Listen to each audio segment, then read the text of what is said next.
जय हिंद नाम ऊपर लिखा है। कौन है ये रिया? जी हां, लावारिस नहीं है, अनाथ नहीं है, परिवार है इसका, मां है, बहन है, भाई है, लेकिन इसकी मौत की किसी को परवाह नहीं है। उसका समाज नहीं है, ये कानून उसका नहीं है, क्योंकि वो रिया है। आइए मैं बताता हूं ये रिया है कौन। ये दिल्ली की मानसरोवर पार्क की रहने वाली बच्ची है, उम्र 21 वर्ष।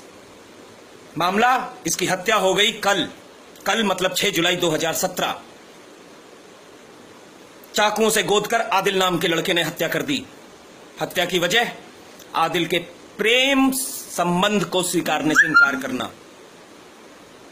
मुझे लगता है रिया आपको यह स्वीकार कर लेना चाहिए था, क्योंकि वो आदिल है। वो आदिल है, इसलिए आपको स्वीकार कर लेना चाहिए था। वो कोई दिनेश, रमेश, महेश, राकेश या दीपक नहीं है। वो आदिल है, उसका समाज उसके साथ है, ये कानून उसके साथ है, इस देश की राजनीति उसके साथ है, इस देश का राष्ट्रपति उसके साथ है। पूछिए कैसे? यहां मैं जोड़ देता हूं, यहां मैं स्पष्ट कर देता हूं कि अभी कुछ दिन पहले पलवल में एक जुनैद नाम के व्यक्ति की हत्या हुई। बिल्कुल स्पष्ट है उस जुनैद के मामले में कि वो ट्रेन में एक लड़की को छेड़ रहा था।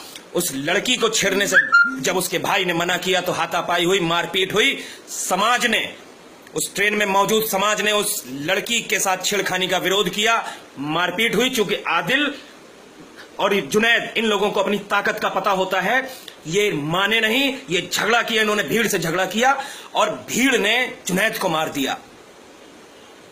रिया भी भागी थी एक फोटोग्राफर के स्टूडियो में, लेकिन उस फोटोग्राफर ने शायद बचाने की जहमत नहीं उठाई। मैं परिस्थितियां समझ सकता हूं मेरे फोटोग्राफर भाई, कि अगर आप बचाते तो आपके साथ भी कोई नहीं खड़ा होता।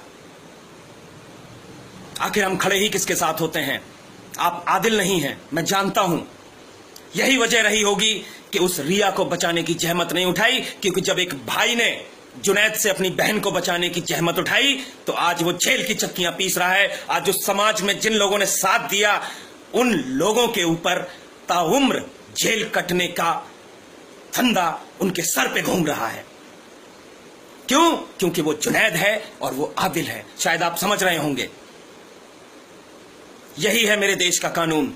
जब कोई घटना जुनैद या आदिल के साथ होती है तो पूरा देश उसके साथ होता है, लेकिन जब डॉक्टर नारंग या रिया जैसे कोई मार दिए जाते हैं तो हमारे देश में कुत्तों की भी पूछ नहीं होती इनकी। राजनीति से लेकर समाज तक सब इनके साथ खड़े हैं। मेरे भाइयों, मैं निवेदन करना चाहूंगा आप सभी से, बड़े बुजुर्गों से, कि आज से हम अपनी जिन परिस्थितियों को हमने जन्म दिया है, इन राजनेताओं ने, इस राजनीति ने जन्म दिया है, जिन परिस्थितियों में ये कानून आज जिंदा है, उन परिस्थितियों में मैं निवेदन करना चाहूंगा आज अपने माताओं, बहनों, भाइयों और बड़े बुजुर्गों से कि आज से हम अपनी बहन और बेटियों को ये सिखाएं कि मामला जब आदिल, जुनैद, अहमद, आसिम, इमरान, खामरान का हो तो वो जो चाहें उन्हें करने दो, वरना मार दिए जाओगे। तुम्हारा साथ कोई नहीं देगा। क्यों? क्योंकि तुम रिया हो, तुम श्वेता हो, तुम प्रिया हो, या तुम ऐसे ही कोई दूसरी अन्य हिंदू लड़की हो।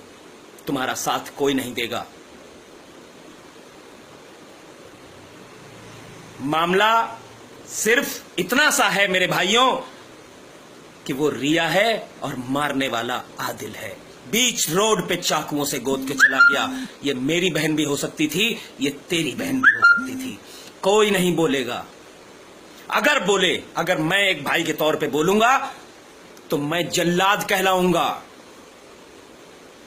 लेकिन इस वीडियो के माध्यम से मैं कानून के ठेकेदारों और राजनीति के राजकुमारों, बड़कुमारों को यह बताना चाहता हूं कि अगर मेरे सामने किसी की भी बहन को छेड़ा गया तो बेशक वो कौन है, हिंदू है या मुसलमान, ये देखकर नहीं, उसका वही हश्र होगा जो जुनैद का हुआ। बेशक कोई साथ न दे, लेकिन अब हम शांत नहीं बैठेंगे। मैं निवेदन करना चाहूंगा मेरे भाइयों, इस रिया को अनाथ मत बनने देना। इस रिया को अगर आपके हृदय में इस लड़की के प्रति इतना सा भी लेश मात्र भी प्रेम है तो कुछ नहीं कर सकते तो इस वीडियो को पहुंचाइए, जिससे कि शायद कहीं ना कहीं कुछ लोग, एक समाज, जब हम सड़क पे उतरें तो एक जागृति हो समाज में।